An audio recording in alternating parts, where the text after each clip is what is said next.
guys, I'm going to talk about the decade from 2020 to 2030. I was thinking that this would be the best decade and we would take India forward. Our individual growth would also take place. The new decade I was entering with great enthusiasm, but this decade is turning out to be, I don't know, a curse or what. 2020, 2021, 2022 all went in different variants of corona and lockdown. Economy suffered, we also suffered. We became sedentary, put on weight and all that. On the plus side, we got a lot of time for ourselves, to a lot of introspection, to look into our lives' health. And during this time, I realized that relationships were the key and bonding was crucial for sustaining in such environment. And I also realized that I had very few friends and very small family to support me, and I was the support giver more than the taker. Nobody really supported me. I supported everyone, which was also good because you are in a better position to help out others. But I was just wondering that if I fall critically ill, who is going to back me up? And there seemed only one or two people on the fingertips. It was like go to the doctor alone, get your medicines alone, eat them, rest, take and leave the rest to God.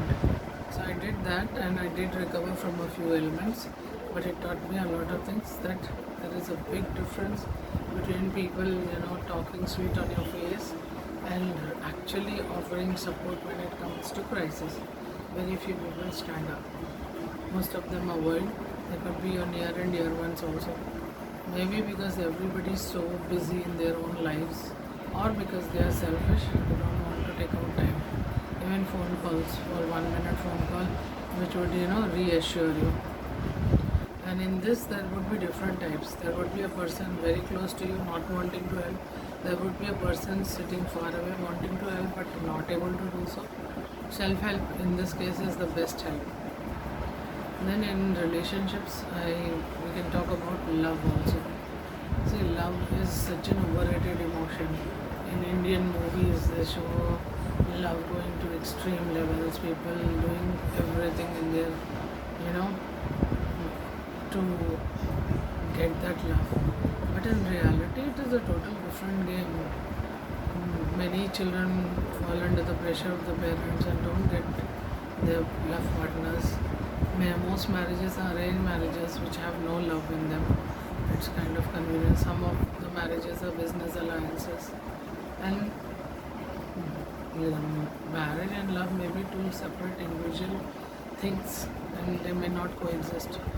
Maybe only about 1% couples would actually be made for each other, whether it is love or arranged marriage.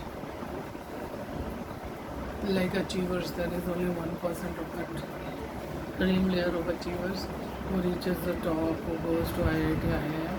All others are average people. Being average is good, believe me. Average people enjoy the most life. All my life I have put my nose in the book and I had bookish knowledge, did not learn anything practical. Today I looked around me after so many years and gained practical experience which has helped me a great deal. Dealing with people, getting out of bad situations, enjoying good situations, everything. But there is one particular type of relationship which I hate the most, and that is a relationship based on lies. Because first of all, it does not have a foundation. Secondly, the person goes online for small things. Once this happens, you stop trusting that person totally. Once the trust is gone, then there is no question of love or the relationship. There is no foundation to such a relationship. And future, maybe the two people may be hanging in there for the sake of the family, for the child or whatever. But it's a cheap, hollow relationship. And the worst kind of men, I would say, would be the ones when their spouse is next to them, they ogle at other women, whistle and pass comments. They have no dignity, that is clear, and they do not respect the spouse enough to behave in a dignified manner. At the end of the day, they don't care.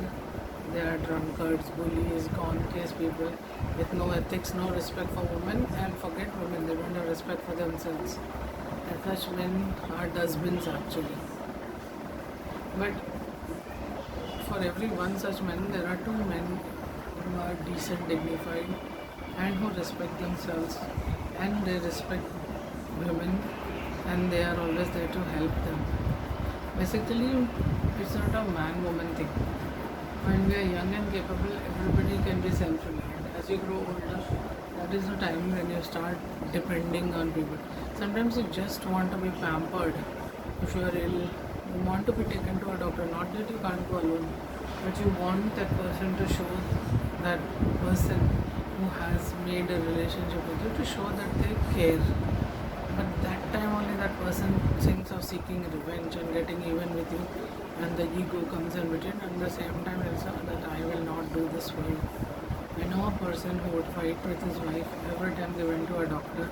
It was captured on cameras, and when they entered the doctor's room, the wife would look like a fighter cop, although she was giving in to provocation, which is again wrong.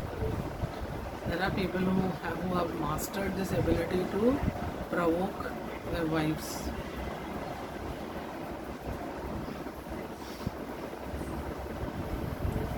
Women are stronger, men are weaker. Expecting men to, bear the entire burden is like foolishness.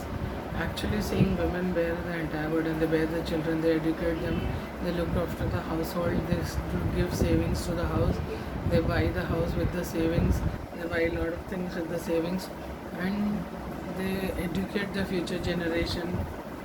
Men, on the other hand, just go and earn money, which would be very little amount, or some achieving men could achieve huge amount. Have you ever noticed the kind of respect that a prime minister's wife would get, or a chief minister's, or a general manager's wife would get? And the same no respect even a capable wife would get if she married a drunkard or an she would not get respect, because that low level man's low level qualities would humiliate the life partner of the wife also. Life is not a bed of roses. Like with every rose there is a thorn. So we have to just put on a brave front, smile, and live one day at a time, and look positively to the next day.